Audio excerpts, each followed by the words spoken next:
સૌરાષ્ટ્રના અનેક પંથકમાં રવિવારથી મેઘરાજાની ફરી મહેર જોવા મળી રહી છે। ત્યારે ઉપલેટાના ગ્રામ્ય વિસ્તારોમાં મેઘરાજાએ તોફાની બેટિંગ કરી હતી। ઉપલેટાના મજેઠી, લાઠ, ભીમોરા, કુઢેજ સહિતના ગ્રામ્ય વિસ્તારમાં ભારેથી અતિ ભારે વરસાદ ખાબક્યો હતો। લાઠ ગામમાં સવારના 7 વાગ્યાથી શરૂ થયેલો વરસાદ લગભગ 12 ઇંચ જેટલો પડ્યો હોય તેવો દાવો ગ્રામ્યજનો દ્વારા કરવામાં આવી રહ્યો છે।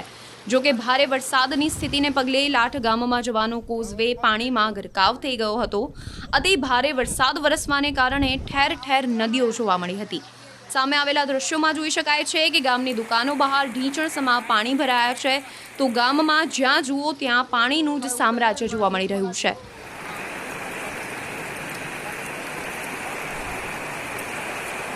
તમે જોઈ શકો છો અમારે દેશા જોઈ લો અત્યારે હાલની તકમાં આપણે દેશા જોવો કેટલું પાણી છે, તબાહી મચાવી છે। અને અમારી હાલની તકમાં અટાણે ખેડૂતના ખેતરોમાં 4-4 ફૂટ પાણી ભર્યા છે। અમારું બધું નિષ્ફળ ગયું છે। સુખવર ખાતર બિયારણ તાત્કાલિક સર્વે કરો। અમારા ગામના ગ્રામ સેવકે બિચારા કાલીન પંપથી ખેતરોમાં તપાસ કરી હતી, કોઈ બીજો અધિકારી નથી આવ્યો બરોબર। એટલે મારી સરકારને નમ્ર વિનંતી છે કે તાત્કાલિક આવી સર્વે કરો, કારણ કે અત્યારે મજૂર વર્ગના ઘરની અંદર અનાજ નથી। 5 દી થયા એમને અખંડ વરસાદ પડે, બિચારા મજૂરી મળી નથી મજૂર માણસને।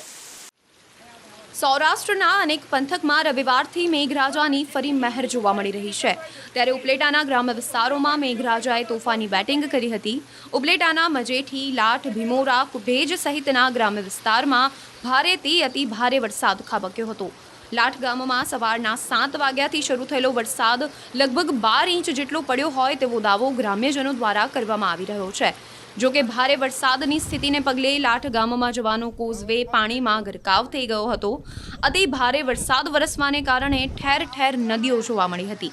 સામે આવેલા દ્રશ્યોમાં જોઈ શકાય છે કે ગામની દુકાનો બહાર ઢીંચણસમા પાણી ભરાયા છે, તો ગામમાં જ્યાં જુઓ ત્યાં પાણીનું જ સામ્રાજ્ય જોવા મળી રહ્યું છે।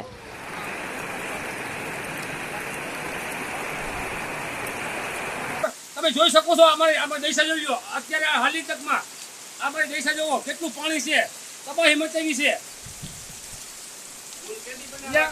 અને અમારી હાલની તકમાં અટાણે ખેડૂતના ખેતરોમાં 4-4 ફૂટ પાણી ભર્યા છે। અમારું બધું નિષ્ફળ ગયું છે। સુખવર ખાતર બિયારણ તાત્કાલિક સર્વે કરો।